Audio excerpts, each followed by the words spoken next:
Hello, everyone, and welcome to You Can't Beat a Good Conspiracy. I'm Sarah Anderson, S.E. Anderson. I write sci-fi books. My conspiracies are mostly space-related, but I am here today with you at ThrillerCon with some awesome authors, and we're going to start talking more conspiracies. So I will let them introduce themselves. Let's start with Philippa. Hi, everyone. So yeah, I'm Philippa East. I also write in the thriller genre. I generally write psychological thrillers for adults. So I'm very grateful to Madeline Dyer for letting me sneak into this convention. My books tend to involve domestic thrillers, or domestic conspiracies rather, so conspiracies within the family. So secrets and lies kept amongst family members. And how that might play out when they come to light, basically. Wonderful. And we have Katlyn. Caitlin. Caitlin, sorry. Yes. No worries. 5 minutes ago. This is embarrassing. No worries. Hi, I'm Caitlin Duncan. I am a thriller author. I write in many different genres, but I have written in young adult thrillers, and I am publishing my debut adult thriller later this fall. And like Philippa, I write more suspense, psychological, dealing with conspiracy of secrets and families. And I do enjoy putting them in smaller towns and just, exposing secrets of all of the people in that little town. So I'm also here on YouTube. I have a YouTube channel, Caitlin Duncan, if you just check me out. I do talk about the writing process, so feel free to head on over to there if you're interested in checking out more about my books. Wonderful. I'm so glad to have you both here. This is going to be such a fun panel. And we're going to start with the big why. Why do you write or read books that feature conspiracies? What makes it so yummy? So let's start with Caitlin. Yeah, absolutely. I love deeply layered thrillers, and I feel like conspiracy in itself has all those layers that you just have to peel back as you read the book. And I love sort of following the main character and having them sort of open up this Pandora's box of secrets and lies and wondering whether or not they will, come out the other end. That's the wonderful thing about thrillers, is that you can really go deep with a lot of the suspenseful nature of it. Totally agreed. I love that. And Philippa, what about you? Why do you write this genre? Yeah, absolutely. I think very much the same as Caitlin said. Well, wait, Caitlin or Katlyn? It's Caitlin. Caitlin, oh God, I'm going to get this wrong all day. No. Caitlin, I'm going to write it down. Caitlin. I blame my mother for that one. Yeah, so I'm actually a clinical psychologist by background, and clinical psychology in a nutshell is the application of psychological knowledge, so knowledge about how humans work and think and feel and behave, and applying that to a clinical setting, i.e. a setting in which something's gone wrong psychologically. So typically that would be in the sort of field of mental health. And I think I'm interested, it's got connected to that. I think I'm interested in the kind of dark or broken or problematic sides of human psychology. And a bit like Caitlin said, why might we cover things up? Why might we tell lies? Why might we do something that is nefarious? Usually it's because something is going very wrong in our lives, or as a result of keeping secrets or lies that can take a toll on somebody psychologically. And I think I'm really interested in exploring those kind of psychological extremes of when things are going wrong. And like Caitlin said as well, will someone figure out how to extricate themselves from that situation? Or if they're sort of more the victim, will they be able to figure out the truth of the matter to keep themselves safe and escape the threats that may be coming at them? Yeah, that's definitely what draws me to the genre as well. Just the worst that human nature can bring out of us. And how can a normal person, an everyman, get through this? And I feel it's a wonderful way for us to understand through extremes, we can deal with the smaller things. But at the same time, it is just a wonderful feeling to have your brain just completely wrung out by a good book. Whew. For sure. So on those same notes, what makes a good conspiracy? Because some of them just don't do anything for you, right? Like you're reading one and it's just not fulfilling conspiracy. For me, it's things that you see coming. It has to be something unexpected.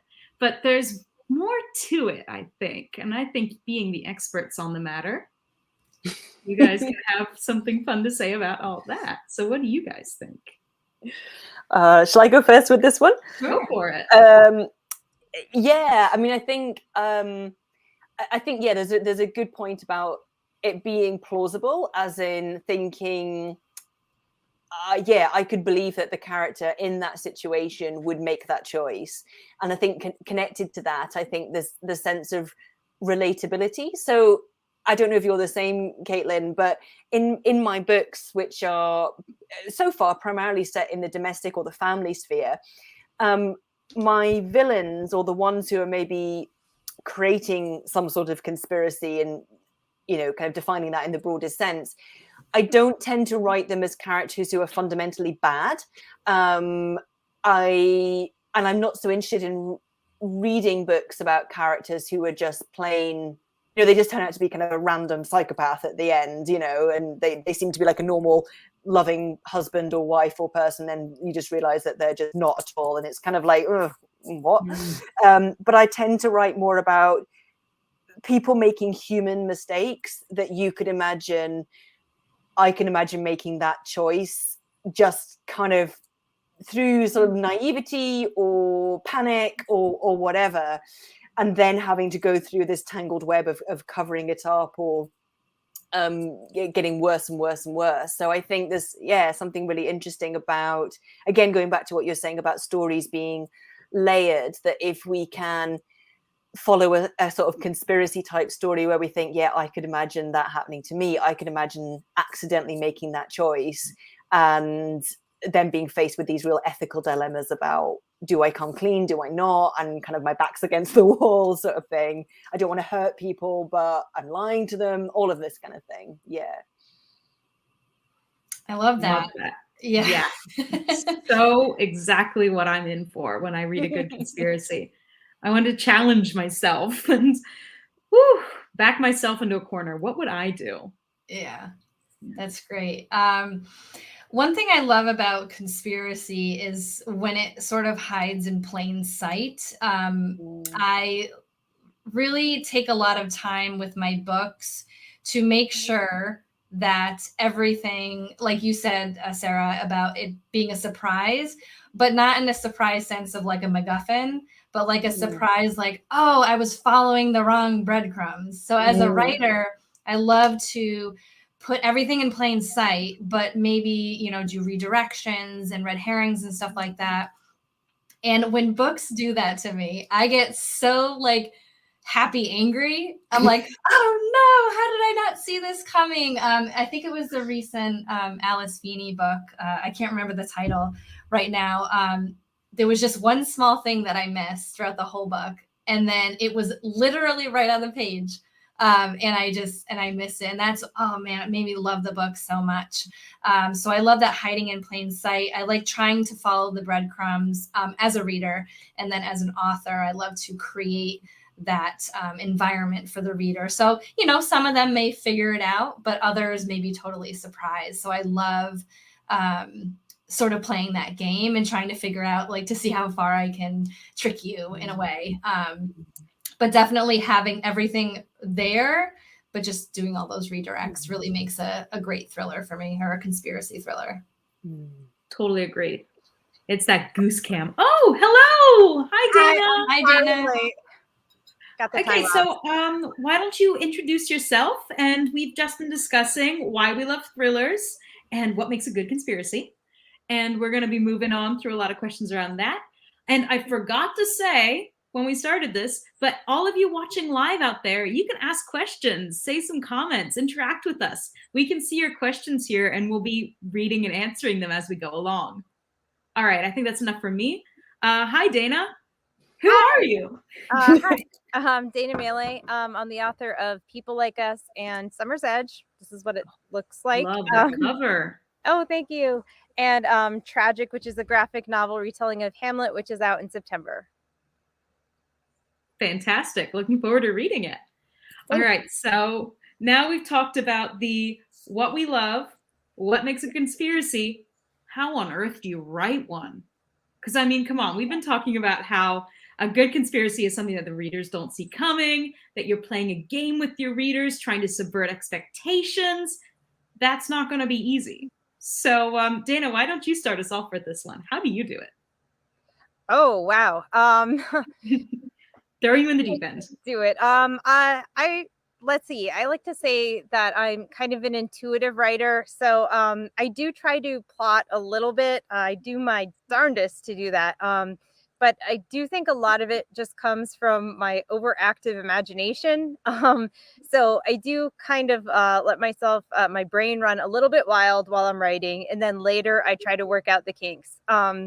So I don't know that I'm as sort of methodical about it as I would like to take credit for. But I do think, gosh, I'm terrible at answering these questions because a lot of times my honest answer is I'm not quite sure. Yeah, I wish I did have an answer, and I wish I did have like a good method for it. I definitely do have one rule though. I actually don't deliberately try to trick the reader. And I'm pretty I try to be disciplined about that. Like I don't want anyone to feel tricked anyway. So I try to always like lay careful groundwork. And if it's not in the first draft, because like I said, I do try to write kind of intuitively. In my subsequent drafts, I like to try to go back and make sure like you can go A to B, B to C, C to D, and follow both forwards and backwards every step that leads to the final reveal. So I think I can at least say that, I guess, that I don't want anyone to feel tricked or snuck up on by that. Wonderful. And hey, you say you don't have a method, but you've got wonderful books out. So whatever you're doing, it's working. Maybe. Philippa, how do you do it? Do you plot? Do you intuitively come up with something? How does it go?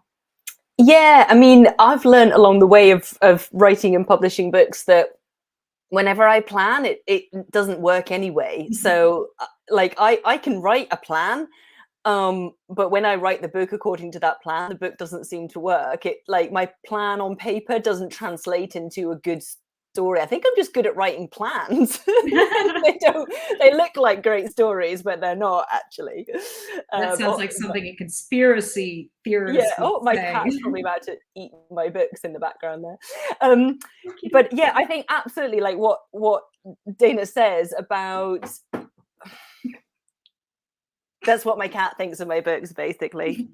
She's called Mimi. Anyway, I mean, I think they have to be written in layers or drafts. And I think with writing a conspiracy story, like I think one of the things about the psychological or the thriller genre generally is you've got to have the story that you want your reader to believe and then the real story. So you've got to constantly be holding those two stories in mind. And sometimes that comes right down to the level of actual prose. Like you might write a sentence that can be read ambiguously because you want the reader to interpret it one way, but when they've got the full picture, if they went back, they would interpret that sentence in a different way. So I think it's quite a difficult mind puzzle to write as much as it is hopefully to solve. And yeah, I think absolutely what you were saying before about in the process of layering and drafting, going back and putting those breadcrumbs so that, yeah, again, when someone doesn't feel duped, someone doesn't feel like there's just something that comes completely out of left field and it just feels silly at the end. But yeah, more that you get to the end and you think, of course, that makes sense of everything in a way that I wasn't seeing the whole picture, or I was looking in the wrong direction or whatever.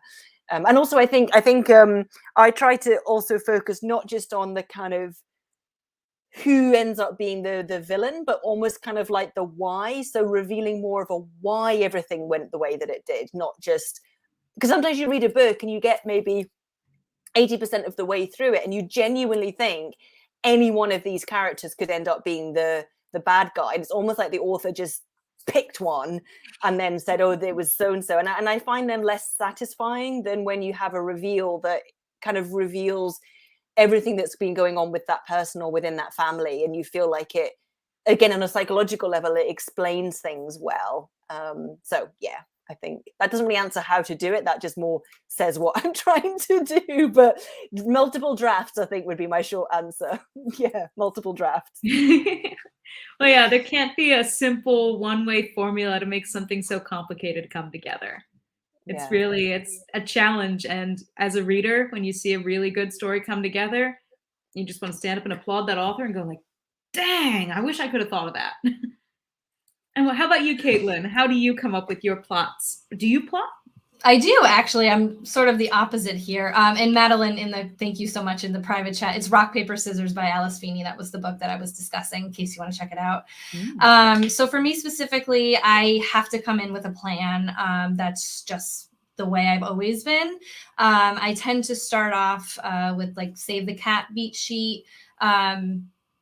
And as we were talking about sort of the behind the story, like you have the story and then what's happening, I like to go into Excel or Google Sheets and sort of like write out the main plot and then sort of write out the subplots, including the antagonist. So while this is happening to the main character, what's happening behind the scenes? And that's sort of how I like to understand how all of the breadcrumbs are fitting into the story. That's not to say, though, I actually end up following it in the end. I think I do a lot of upfront when it comes to my books, thrillers specifically. And I just need to have it all in my head first, and then I can like get it on the page and do all of the layering and things like that. And as we were saying with the sentence level, I love the idea, and I think I do it subconsciously, like how it can be interpreted. And I think for me, I find I work best at like the critique partner stage. And I usually say like, tell me who you're thinking. And most of the time my critique partners will be like, I think it's this person. I think it's this person. And I love seeing their thought process. And that sort of helps me in my editing to say like, well, I don't want to lean toward one person or the other. I really love the theory that it could be anyone. I love making pretty much all of my characters a suspect at some point. So then readers are like, oh my gosh, because sort of making them the suspect, just adds that extra excitement, I think, for the reader. And again, with that misinterpreting, they could interpret it one way where I mean it a different way. And that's just the fun of it. No trickery involved, as Dana said, but it's more of fun and redirections and stuff like that. Very cool. And totally agree. You all have different methods, and yet it all makes something wonderful. And we've got a question from the audience. I'll read it out for you all. Is the plotting process different when you're writing YA to adults? Does anybody want to take a crack at this one? I can jump in. Specifically with this book that I'm publishing, it actually started off as a YA. I wrote it years ago, and I always felt like there was just something a little off about it. I just felt it was I needed to go deeper with a lot of the themes and everything. And it didn't fit YA in my head after I sort of went through a bunch of editing, processes with that one. So when it came to changing it sort of to adult, I had to do a lot of things in terms of making the characters, older. I was able to layer in those themes that I wanted to do. And it just, with my YA thrillers that I've published, it just has a different feel to it in my head. The process stays the same with like writing and plotting and everything, but the themes are a little bit different, and it's just sort of what I feel comfortable like handing over to a teenager versus an adult. And with my adult thrillers, I tend to deal with a lot of adult female problems and issues that, you know, obviously teens could read if they wanted to, but I just think it's the age range difference and what you're sort of dealing with as an adult versus a teenager, if that made any sense. Yeah, the life experiences are different. Well, everyone's life experiences are different, but we're going through different challenges. So, of course, the themes that we're going to see every day might be different. And I love that, just really focusing on the themes that are drawing the story forward and driving the characters. Now, we're going to talk about characters, but before we move on, I wonder if any of our other panelists would like to take a crack at that question as well. Do you find any big differences? I mean, I'll say something about this. Hang on, I'm going to grab one of my books that Mimi hurled on the floor. One sec. We need more Mimi in this video. So this really ties in with what Katlyn was saying about the kind of focus of the book, and maybe theme-wise or content-wise, what makes the difference between YA and adult. Because I don't actually write YA books, but this one, the way that so this is about a family whose missing child is actually found alive and then comes home 7 years after her abduction. So she as a child, she was 8 when she went missing, and then she comes back aged 15. And initially I wrote it all from the point of view of the abducted girl's cousin, who is the same age as her. So it was written fully from the point of view of a 15-year-old. And one of the problems when I was submitting it to agents were saying it feels what YA, mainly just because of the protagonist that I had chosen and the point of view character that I had chosen. And as a result, it was kind of, although the premise kind of maybe made it sound like it was going to be a psychological thriller, I'd written it as a coming of age book. And obviously coming of age stories are that's one of the core kind of themes in YA, isn't it? Because that's what you're doing as a young adult. And actually the agent that I ultimately signed with, she read the whole manuscript as it originally was, and then said, I think you need to rewrite it from scratch in 2 different points of view, bringing in an adult point of view. And I was like, holy crap, but you're totally right. And so now it's written, still has that teenage voice in it, because I think that's quite a unique insight into the missing girl story. But the other point of view is the mother of the missing girl now. And that made it, first of all, it made it more adult, but it also made it more thriller, because you've got the contrast between what the parents or the adults know versus what the teenagers know, and you know who's sort of who knows what and who's keeping what back and all of that. So yeah, that I think it was interesting for me just to think about what, not is, again, like Katlyn says, not in terms of the process of writing it, but just how you might tell a story that makes it more YA or more thriller, more adult. Yeah. Wonderful. And this ties in right with the next point in our discussion, our characters. So what makes a compelling character in a thriller? What are your favorite characters to write? I'm probably bombarding you with too many questions, so let's just start it off easy. Would anybody like to start talking about their characters and how they come up with a good character for a conspiracy novel? Or shall I point at someone and make you go? Dana, go right ahead. I'm going to point at you. Okay. So for my characters, I think I tend to focus not on the individual characters, but on their relationships with each other. So my characters always tend to have very complicated friend relationships. They're almost like, I think of them as dysfunctional families. So I do describe them almost like that. Like every story that I write is a dysfunctional family story, except it's a friend group. And so I guess they come off as like toxic friend groups, but and I'll say that, but I actually don't think of it that way, because they're always very close and there's a lot of love between them too. So it's complex that way, but I guess I feel like their relationships with each other inform their individual personalities as much as the reverse. And so I don't know. I feel like my characters don't become fully realized until they interact with each other on the page. And that's how I develop them. I never go into a story knowing that much about each character until I start writing them in scene work, and then like they start to become more and more real.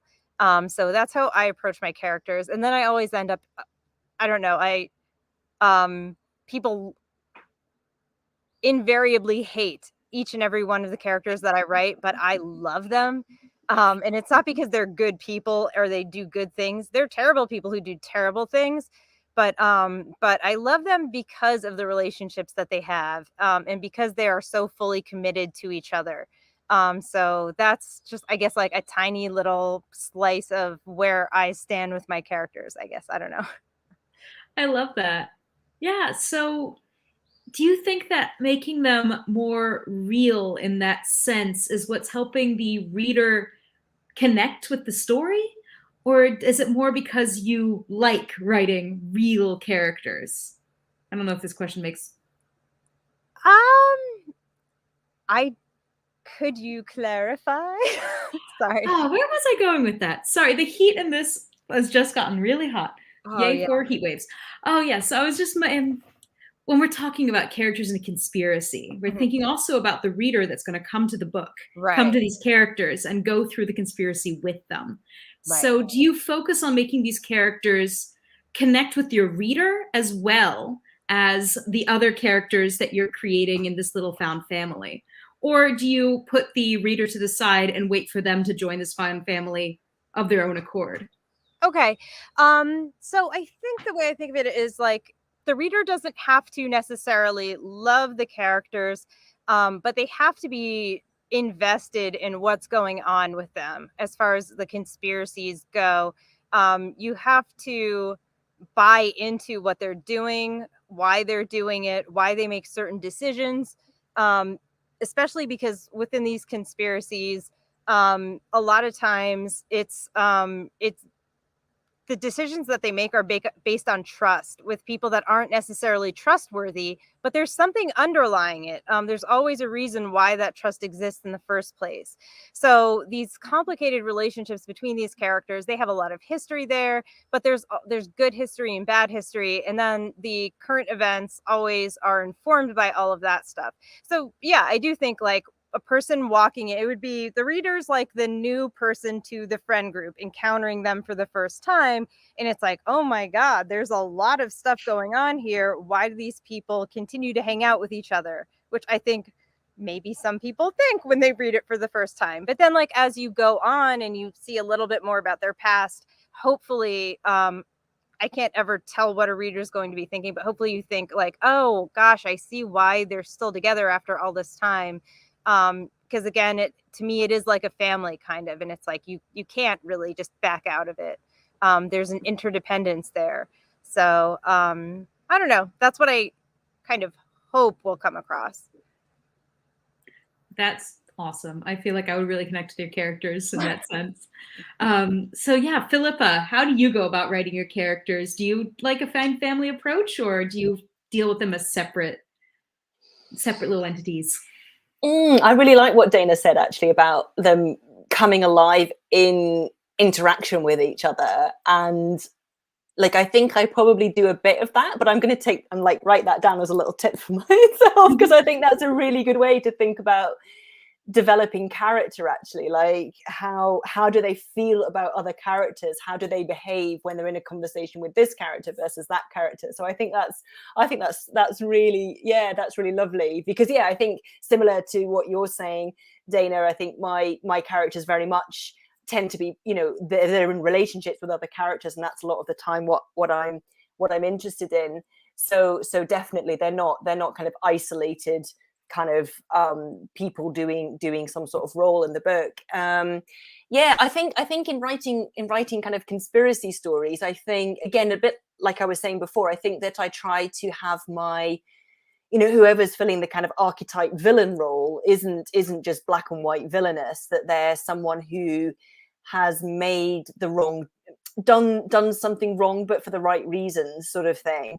And that they're relatable in that way, or even if they're a pretty nefarious character, they've got something about them that we kind of like I'm thinking about the book Gone Girl, right, which is one of my absolute favorites, and obviously the main character Amy Dunn. I mean, she's basically a sociopath, and she does these awful things. But when she explains why, you're kind of like, she's got a point, you know. And you kind of get behind. Like, you wouldn't say like, oh, I would go to that extreme, but you kind of think her logic kind of holds up, and I think that's much more interesting than someone who, yeah, is just, you know, just bad.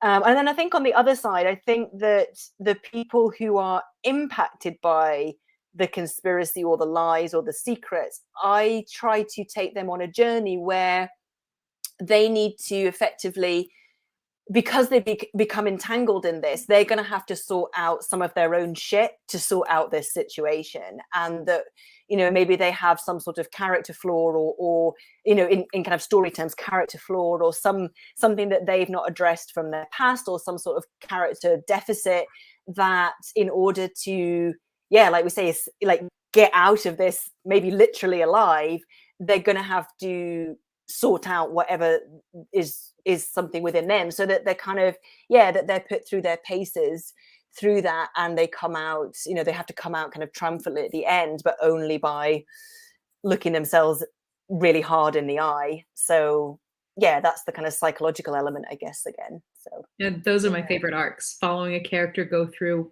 awful stuff but come out changed at the end. The change is what really hooks me. Katlyn, what do you feel about all this? I absolutely love thrillers that I side with the antagonist, as Philippa was saying. Like, I don't know why. I feel like maybe it's a thriller author thing, but like when we can understand a character, even if they're terrible, they do terrible things, but you're like, oh, well, maybe I would have done that if put in this situation. Maybe not to the extreme, but yeah, I absolutely love that. And as a plotter with my books, I tend to write my first draft like just plot. And that's really where I start to get a glimpse of my characters. I don't really do a lot of the character work until like later drafts. So it's really very much plot first. And then I look at things like GMC by Deborah Dixon to really like dive into the character, what their conflicts are and motivations, and their goals for the book. But I really do enjoy, as you asked about which characters you enjoy writing, the antagonists always for me. I don't know why. Maybe it's because I'm siding with like all of the bad people, but I love the complexities of a lot of these antagonists and like why they did these things. And usually it's not out of the blue, something happened to them,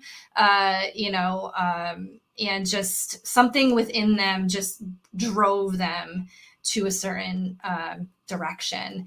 And when it comes to my protagonist, I really love, I don't know where I, sort of heard this, but I insert it into a lot of my books where the antagonist is very much sort of the opposite of my protagonist if they went in a different direction. So, the protagonist is sort of following this line, and it's like, I could go here, or I could go here and be this person. And it's like where they start to question themselves. I really love that bit of creation of my characters, is the questioning and the wondering, and just the what ifs, I guess, like what would I do in that situation? So that's sort of how I go through my characters.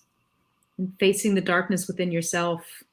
Yeah. Coming to see that dark mirror, not Black Mirror. That's going off on a entirely different story. But I'm so glad you brought up antagonists, because that is our next point of conversation here. Do you have anything more you want to say about writing antagonists? Because this is our big conversation right now. Yeah, I mean, I just love like the lines, the graying of the lines for a lot of thriller antagonists. There's no like, I really don't like the mustache twirling, evil character. Like, I want a really complex one, and that's what I try to do when I write them. Is I want to make them as complex as possible, to be someone who can go against my protagonist and push them to do the things they need to do. That's maybe why I enjoy writing them, because they're that sort of pinnacle. You got to have that showdown at the end and all of that stuff. And it's just, I want to make them worthy of my protagonist, but I also want to make my protagonist worthy of the showdown and of the final part of the book. So yeah, I love my antagonists. Yeah, that makes it so fulfilling. That last moment when they come face to face with the person behind the conspiracy might not be a person. I don't know if any of you have ever tried writing conspiracies that have multiple antagonists, sinister, shady groups, any of those kinds of antagonists. Have you ever had a chance to try that? I have not yet. It's usually one person or like a small group, maybe 2 people. All right, so let's keep going with these antagonists, the small group, sinister person, or completely normal everyday person who just reflects that darkness right back at you. Here, Philippa, what do you think? How do you approach your antagonists?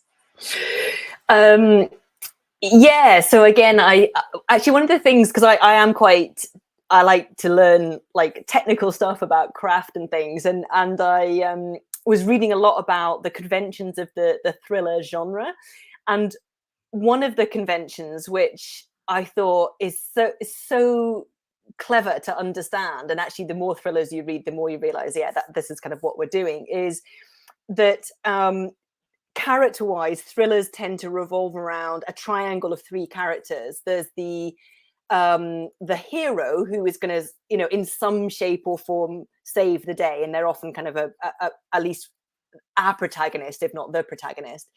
And then you have the villain character, and then you have the victim. And in, for example, more straightforward stories like an action story, it's always really clear, like, who's the hero, who's the victim, and who's the villain. So like in Bond, we know that Bond is the hero. We know that whoever he's up against is the villain, and there'll be some sort of, victim, whether it's a group of people or it's a child or it's a government or whatever.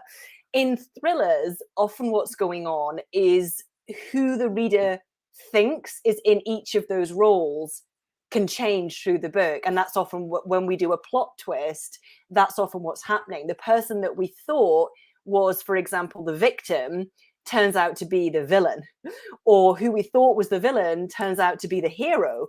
And that shape shifting across those roles, I think, is so fun to play with in the thriller genre. So I think that one of the things I think about in setting up my characters and my storyline in a psychological thriller is obviously going back to the kind of the A story and the B story, like the story you present to the reader and the story that's what's really going on, is I'm often thinking to myself, who do I want the reader to think is the villain and the hero and the victim at the start? And then when I have plot twist A, who do I want them to think is villain, victim, and hero? And then at the end, who's ultimately going to be revealed? So, and I think psychologically, that's very powerful as well, because it plays on that whole idea of like, what if you don't know who you can trust? What if your husband, who you thought was your hero, turns out to be the villain, right? I mean, that's what a lot of domestic noir thrillers, well, that's getting a bit of a jaded trope now, but that was kind of, that can be a big thing, isn't it? The person that you're sharing your life, your home, your bed with, you think is the hero, and it could turn out that they're the villain and you're the victim, and that's shit scary. So yeah, that triangle is something that I come back to quite a lot. Yeah, it's a good triangle. Gives you chills. I got a little bit of chills when you started going on that last bit about people you love. And what about you, Dana? How do you write your antagonists? Especially since you said that your characters, you think of how they. Okay, sorry, no, I'm not going to talk. You go for it.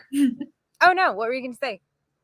I really liked how you're talking about how you write your characters so that there's found family, not exactly family. They have this interaction with each other and a lot of this backstory. But when you add an antagonist to that, I'm sure, sorry, I'm just assuming things all of a sudden. Wow. About how that antagonist is going to play on those relationships or come into those relationships, and the point of view that all these characters have with that baggage that comes in to this antagonist. So how do you put an antagonist in this incredible setup you've already got going? So one thing I really love, and I love what Philippa was saying about with the triangle in thrillers, something, and I actually think this is more true about modern thrillers, and I don't think it was always necessarily the convention that's expected, and it must be true that we change like who is the victim and who is the hero, but it's like now it's so expected that like it must be. But I could be wrong about that, but it's something that I feel like I've observed in recent times. It's like we have to have these twists. Thrillers didn't always have huge twists, but again, that's like my theory. Anyway, so something that I've liked to play with recently is the idea that, and this is not something I made up, it's just like something that like I'm obsessed with now, is the idea that that the villain might not, my villain might not be your villain, I guess, and my antagonist might not be your antagonist. So a really good example of that is Gone Girl. I remember like there was some discussion, is Amy really the villain? Is Nick somewhat the villain? And it really just depends on how you view their relationship, and it might shift to in different points of the story, but you could even get to the end and just be like, she's not completely wrong. She does some things during it that are objectively wrong, but within the context of their relationship, is she completely wrong? And some people might watch this and be like, yes, she's completely wrong, but I don't know, you could make an argument.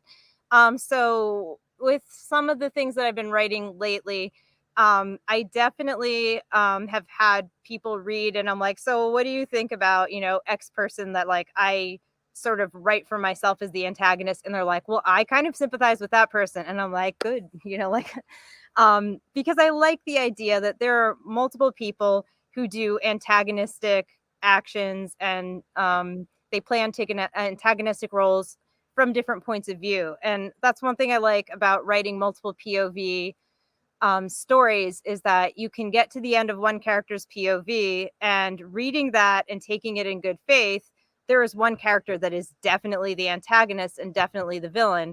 And then you read another POV and you're like, wait a second. But when I read it there and I take that in good faith, like this person is the hero and that person is the villain. And I don't know. I love stories like Game of Thrones and stuff like that. And it really just depends. If you're in House Stark, like there's a very clear good guy and a very clear bad guy. If you're in House Lannister and you're truly in House Lannister, there's a very different good guy and a very different bad guy. And Targaryen, same thing. But that's fantasy. And I think you can transpose that to contemporary into thrillers. And so that's something that I've just really enjoyed playing with lately, and thinking, can you have a modern story, a modern thriller, something where there's a murder, usually where something goes wrong. And I love sort of morally gray situations, and saying, can you have a situation where to one person, there's a definite bad guy who's definitely in the wrong. But if you look at it in another way, what they did was like kind of reasonable or kind of justifiable, and the other person is definitely in the wrong. So those are my favorite stories right now, and I'm just kind of exploring it as much as I can. Very cool. And I'm going to pick up on what you said there, taking it in good faith. This is a good way to transition to our next point, because we're going to talk about unreliable narrators. Can you trust the person who is telling you this story? But first, I think we have a question. Don't know. Yes, there we go. Ooh, let's down antagonist a little bit. I'm struggling with making my villain terrifying enough. Can you help? Who wants to help?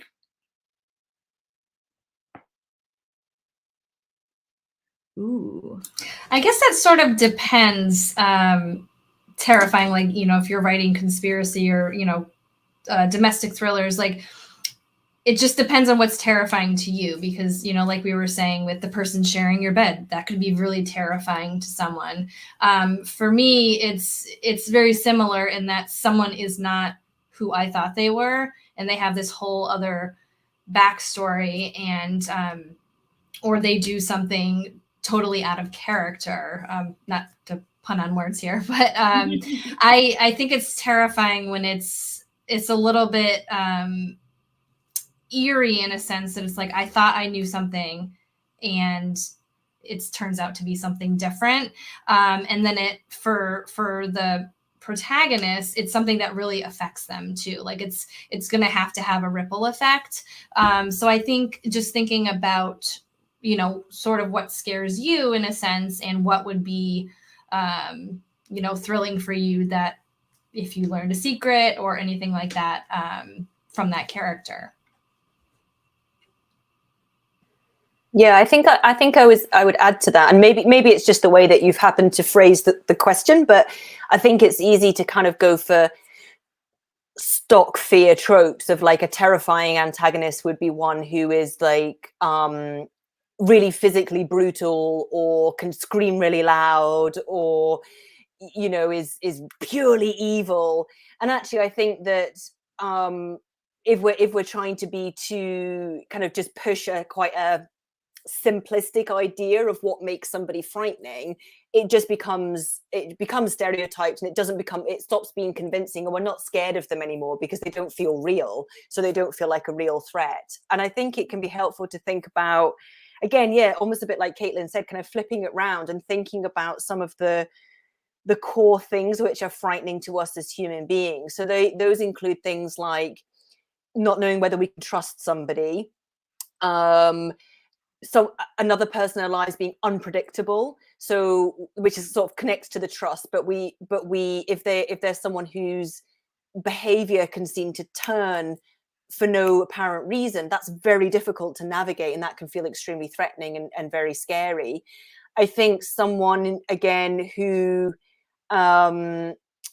whose kind of moral compass or whose motivations for doing things are very alien to us, can be really frightening as well, because again, we can't predict their behavior, so we can't defend against it. So again, that's why people who are psychopathic are very frightening, because they don't abide by normal social rules and social etiquette. So when we're in conversation or negotiation with them, we can't have a normal interaction with them because they simply don't play by the rules. And again, that can be really frightening. So I think maybe just thinking about what we find threatening psychologically in our interpersonal relationships, what makes it difficult for us to feel that we can trust someone, that we can know where we stand with someone, and that we can read someone well, so that we can kind of formulate our own responses easily.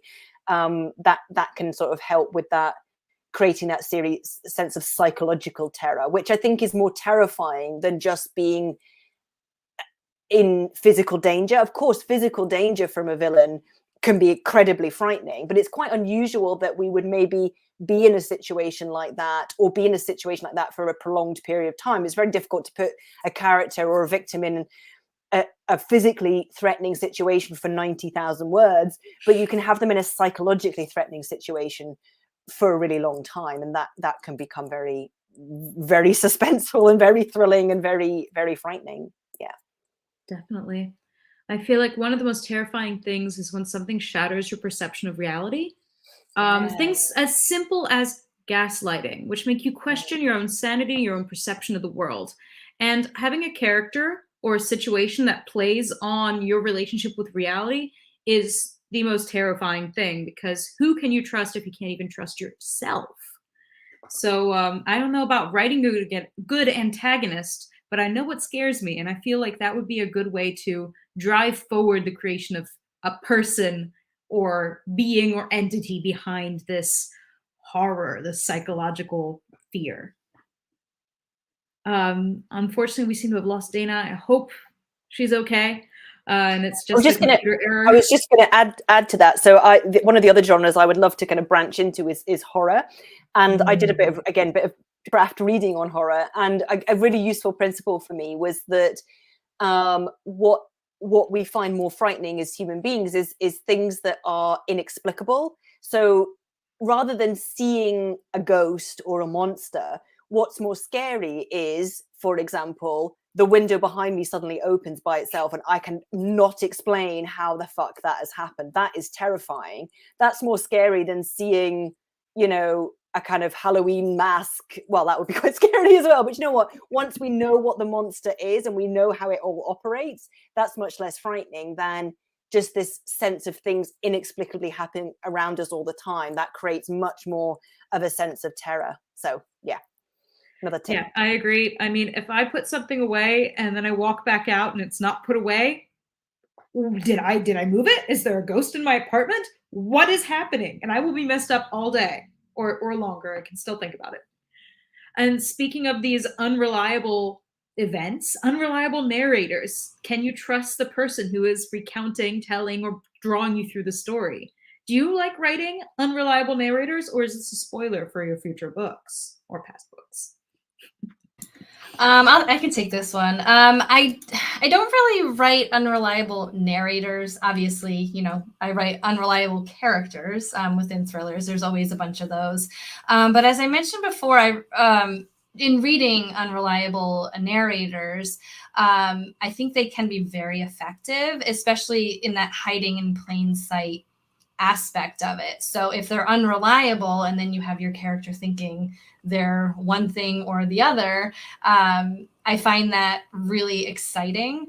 But I also think it's an art to create an unreliable narrator, which is why I maybe haven't done it yet, because it's very like big to me to be able to do it correctly, and to make readers not be like, oh, you know, you were just lying to me on the page, versus being actually unreliable. I think that is such an art that I do admire in a lot of authors. Very true. Dana, I'm so glad that your connection's been restored. Sorry. Oh, it's all good. I'm glad you're back with us. Would you like to take on this unreliable narrator, unreliable character topic? Sure.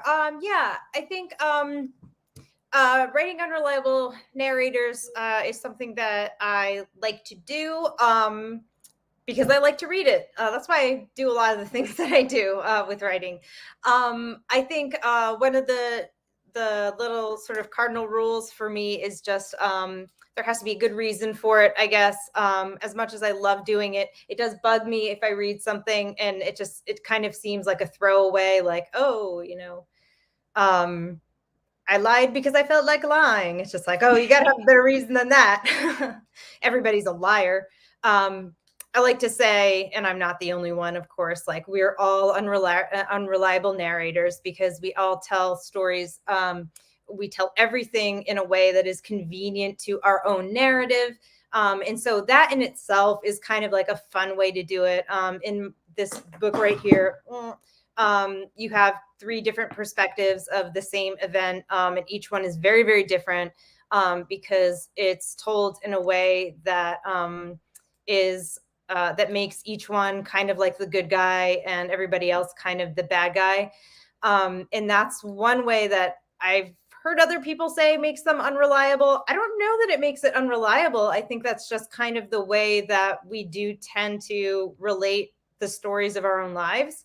But I do think that there's a certain amount of, I don't know if unreliability is the right word exactly, but there's subjectiveness injected to everything that we say. And I guess the reader has their own sort of baseline of what is objective. And so I think there's just like a little bit of nuance to what is reliable and what is unreliable, because the reader will go through and just make their own judgment on what is reality and what deviates from that. So I guess that like is kind of like a cheat way of answering, but is interesting. I don't know. That's what I think about it.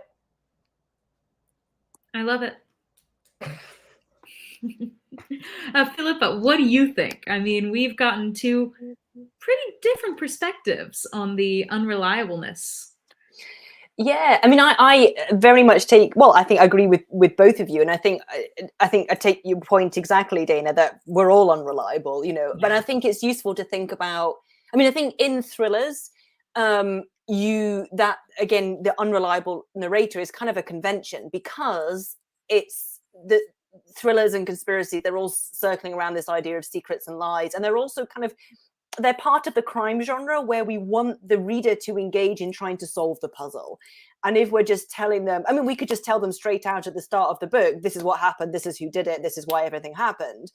Of course, we don't do that. We want them to go on that journey of trying to figure it out, perhaps alongside some of the other characters who are also in the dark.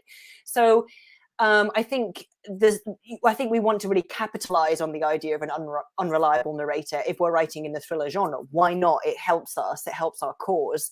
And I think there's lots of different reasons why a narrator can be unreliable. So, for example, my 15-year-old narrator in Little White Lies is unreliable because she's naive and she doesn't get things that people with more world experience would get. Or in this one, my protagonist is someone with a severe anxiety disorder, which distorts her, makes her, in a sense, paranoid at times. So again, we can't entirely trust her take on the world because she's not always reading the world very accurately. Or again, but more in a more obvious way, a narrator might be unreliable because they are trying to hide things. Or you've got, if you think about that book, Elizabeth is Missing, the protagonist is unreliable because she has dementia.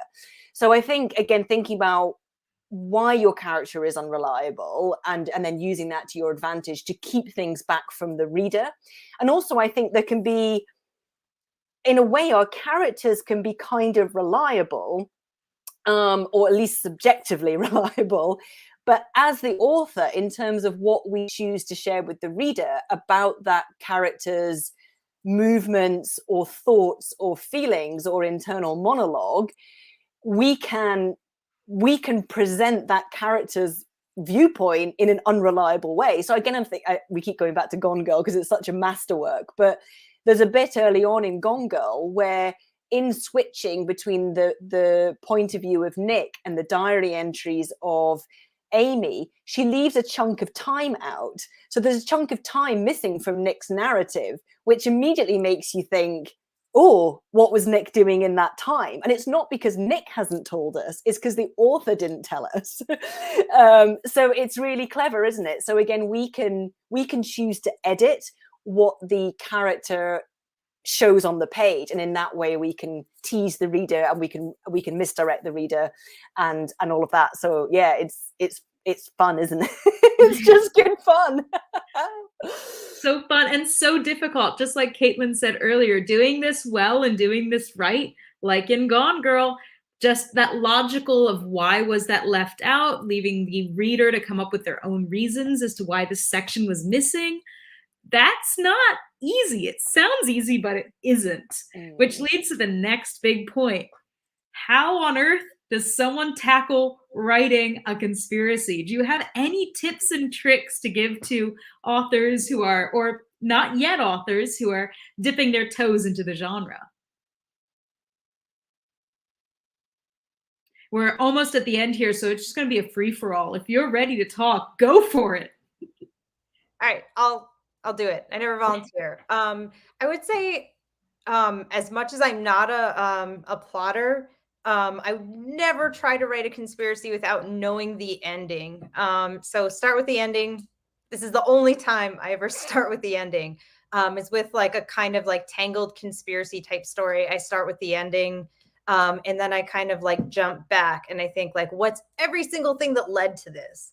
And I don't like map it out like that, but like it's always, so on my computer, I always have like 8,000 tabs open. And in writing this kind of story in my head, I have 8,000 tabs open. And if that sounds like a terrible way to write, it's just how my brain works. So I'm not suggesting that to everyone else, but you always kind of have to have in mind that there are a lot of different sort of like balls up in the air where there are a lot of different people. And when I think conspiracy, I do kind of think of like multiple sort of factors at play and multiple people involved. But if you don't have all of them a little bit in mind as you're writing it, you're gonna get in trouble later in your revisions, which probably will happen anyway. But I always start with the ending, and that would be something that I would always be working towards in every single scene. Like I wouldn't write a scene or a line of dialogue without like that ending in mind, because every single line, not every line, but a lot of them have to kind of like allude to it. So that when you get to the end, you're just like, oh, wait a second, like, and then a bunch of things go flying back, like that moment in The Sixth Sense, we like flashes back to like 8,000 different things. And then it's just more satisfying and easier on revisions. So. Yeah. Oh, that's wonderful. Yeah, and working backwards, that way you can really add all the juicy bits that need to get there. And not everything makes it on the page, but as an author, you know what's going on. So Right. you're the mastermind behind the conspiracy, Right. Okay, we don't have much time left. Philippa, Katlyn, do you want to add to this? I'll just quickly add, on top of that, as I am a plotter, I do think it's important to at least have some part of your story already known, and then work toward it, whether that's the middle of your story. I find that when I do get stuck, though, I do reverse outlining, which is basically what Dana was saying, where you sort of get here and then move your way back to see how all of that leads to the climax. Sounds solid. If I'm ever writing conspiracy, I'm going to try it that way. All right, Philippa, do you want to add anything to the... All right. So I don't know. Okay, we've gone over 25 seconds over. I don't know if we'll get kicked off. So before we go, why doesn't everyone tell what your favorite conspiracy book or movie is to give these readers some fun reading material? I mean, it's summer. We need some summer reading or watching. Philippa, yes, what's your favorite conspiracy movie book? Yeah, well, first of all, I've just seen a note from Madeline that says we won't get kicked off, so we can answer questions. If people have got questions, then yeah, bring it on. So obviously I've mentioned Gone Girl. I'm just gonna say, I mean, no, it's not everyone's cup of tea, but I do think it's a masterwork in the psychological thriller genre. So yeah, that would definitely be one that if you haven't read it, then it's worth doing. And from a film, there's a film that I absolutely love, which is a classic conspiracy film, but I don't know how many people have ever actually seen it. And it stars Michael Douglas, and it's called The Game. Yeah. So I mean, I won't say too much about it. You can easily look it up, and you can read the kind of blurb. But I just love it. Talk about kind of twists and turns, and yeah. So it's The Game, and it stars Michael Douglas. So if you like a movie, then that's one I would recommend. All right, I'm gonna watch that this evening because I need something to watch tonight. Let me know what you think. What about you? I'll give a book and a movie as well. The book, I'm like the Alice Feeney fan club over here, but I Know Who You Are by Alice Feeney. I really, really love that book. It was one of the ones that sort of propelled me to, read more adult thrillers. And also, it's an older movie, but I love V for Vendetta. That's one of my favorite movies. So I just love, that's more of I feel like it's a little more political conspiracy, but it's definitely a thriller. And I absolutely love it. So good. So good. Dana? I always press the wrong unmute thing. I think this is a book and a movie. I'm going to say Rosemary's Baby. I always fall on the horror side of things, I think. And I was just talking about this movie last night with someone. It's just so chilling and horrifying. And the antagonists are not necessarily who you would suspect from the beginning. It's just, I would call it a domestic thriller horror. And it's just a masterpiece. I don't know. I would recommend it, I think, to people who love to be horrified. All right, I guess it's my turn. Okay, this is going to go the comedy route. Have you seen The Girl across the street from the woman in the window? It's on my list. It's on my list as well. It takes all the tropes and all the techniques we've just talked about and subverts expectations in the best possible way. It's over the top. It's campy in a strange way. I think you'll love it, just to get your mind off of all the depth that goes into conspiracies. And on that same note, I really enjoyed Inside Out, that Inside Job. Wow. Inside Job. It's a cartoon about the people behind the conspiracies and who make the conspiracies work. I know this is not at all in the thriller vibe, but it's funny. It's really funny. And it does show you how conspiracies have gone out of control. And so that's it from me. And I don't know, do we have any last minute questions or comments from our viewers? All right. So I guess that is it for us this evening on this fine YA ThrillerCon 2022. And I am going to go grab a big glass of water because it's hot. So everybody stay cool out there. and go and enjoy a really good thriller. And of course, stick around for all the other great events that are happening at the con over the next few days. Alrighty. Thank you. Bye. Thanks for being Bye. on Thank the you so panel. much.